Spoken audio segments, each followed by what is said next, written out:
Okay, so this is a tutorial on how to light natural wood inside of your charcoal grill, whether it be a ceramic grill or you can use the same technique in a metal grill. Now, what I start off with are some paper towels, and these, in all honesty, they're used paper towels. I had some ribs earlier, and I start off with paper towels because they light quickly and easily. So what I'm going to put on top of it is big piece of cardboard like that. Now, the reason that I use a big piece of cardboard is because I didn't start with any pre-burned wood that was already in the grill. I cleaned the grill out. I didn't start with any natural lamp charcoal. I'm just going to burn natural wood inside of this grill today. So with natural wood, it takes a little bit more heat to light it. And it's a little bit different than using, let's say, natural lump charcoal or even pre-burned wood, because with natural lump charcoal, it's more so about the longevity that you have a flame going inside of the grill in order to light it. With using natural wood, I've just noticed that it's more of a matter of getting the heat up to the right temperature in order for the wood to light. So I throw a few chunks on the grill, and this is, to put it in perspective, this is a large green egg grill, just so you can have an idea on how much wood you may need to start your grill at home, in case you have a different size. So after the flame was high, after it was lit, I threw some pieces on, and right now what's happening is that it's smoldering from the bottom, so the wood is getting a nice amount of heat to it. It started off with a little bit of flame underneath the wood just to get it hot, to dry it out a little bit more around the edges. And right now it's just going to smolder for a little bit. Now, this technique I'm using is really called the double light method. So I throw the wood on the flame while there's a large flame, and then it'll smolder for a little bit. So I'll let it smolder for a few minutes, and then I'll light it again to get the flame that I want. Now, there are a few different techniques and a few different methods for lighting your grill, and I'm going to make different videos for each method, but I wanted to show this video in real time so you have an understanding and can sort of see proof that you can light your wood grill, you can light wood in less than about 15 minutes. So it really shouldn't take you more than 15 minutes. If you come across any problems or issues, regardless if you get your wood from Yellow Coated Wood Service or not, I'm happy to engage with you, help you out, because if you've met me, if you know anything about Yellow Coated Wood Service, I love grilling, and I grill a lot. I grill year round. On my lowest weeks, I think I probably grill it still at least a good 2 times a week. So I love grilling. And like a lot of people that have a ceramic grill, I started off using the natural lump charcoal, but once I transitioned to using real wood, I haven't looked back, because I'm able to manage the flavor a lot better. I'm able to manage the heat a lot better. It can actually light easier and faster, especially if I've used some wood that's already been burned, and I'm comparing that to using natural lump charcoal. So I will make some other videos for lighting the grill in 2 different methods. One using natural lump charcoal along with some wood that hasn't been burned, and another with using an accelerant.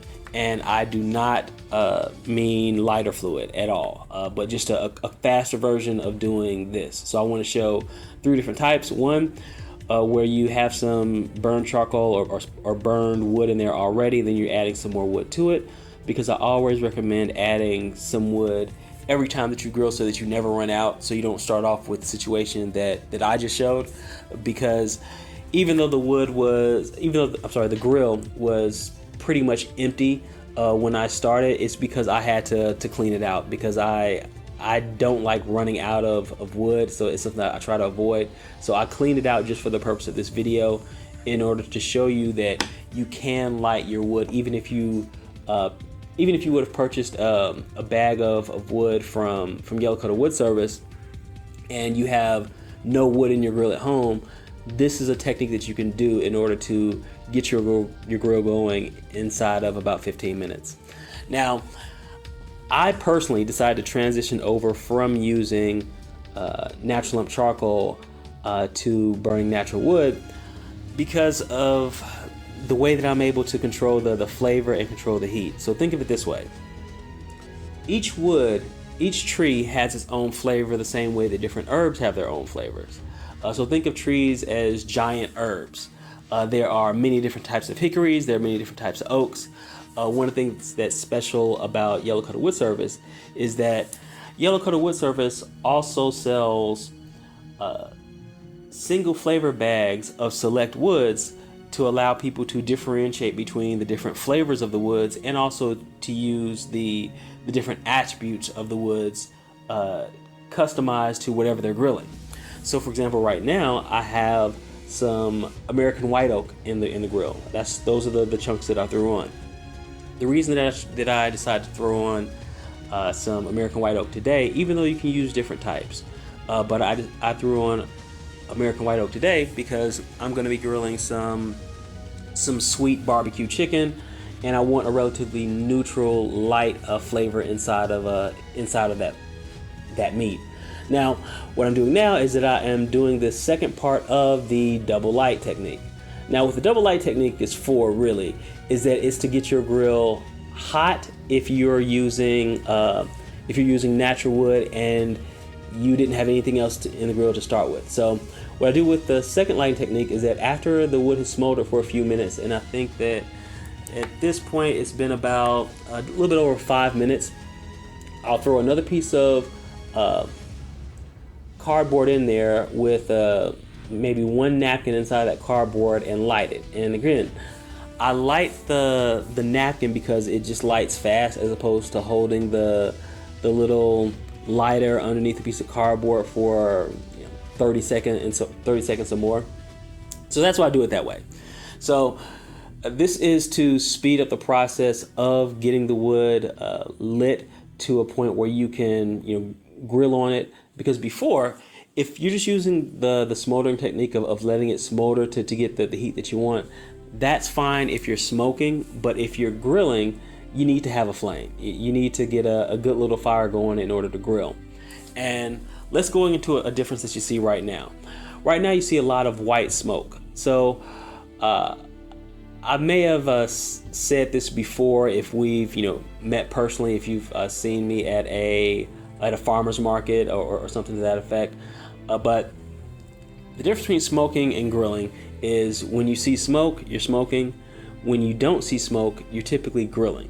And pretty much what that means is that when you're seeing a lot of that white smoke, that's a lot of the flavor from the wood that's giving that off, and you're usually at a relatively low temperature. I would say below 400, and that's the early stage of getting wood lit. You typically won't see that much with wood that's already been burned, that's being relit.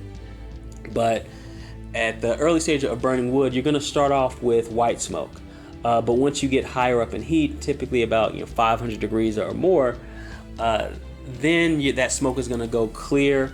It's going to be a little bit less flavor from the wood itself, but at that point you're grilling. So if you want to grill some chicken, or if you want to grill some fish, or grilling some burgers, or a steak at a high heat, you're typically burning with clear smoke. And you can sort of see the things go a little blurry on top of the grill, where there's a lot of airflow going in and out, but you don't see a lot of white smoke, and that's because that smoke is burning clear. And you'll typically see that at about 500 degrees. So at this point, the wood is lit. I mean, you see that the wood is lit, and that's going to spread. So at this point, you can really take the temperature wherever you want to take it. Whether you want it to go to 335 to do a burger, and I would say probably a non-beef burger, like a turkey burger. But I personally like my burgers to grill at about like 400. With steaks, I go even higher to get those good grill marks. The magic number is 400 on cast iron grates. But I'll go into that into a little bit more detail on another video. But I just wanted to show you how you can get your grill going in less than 10 minutes, and here it is.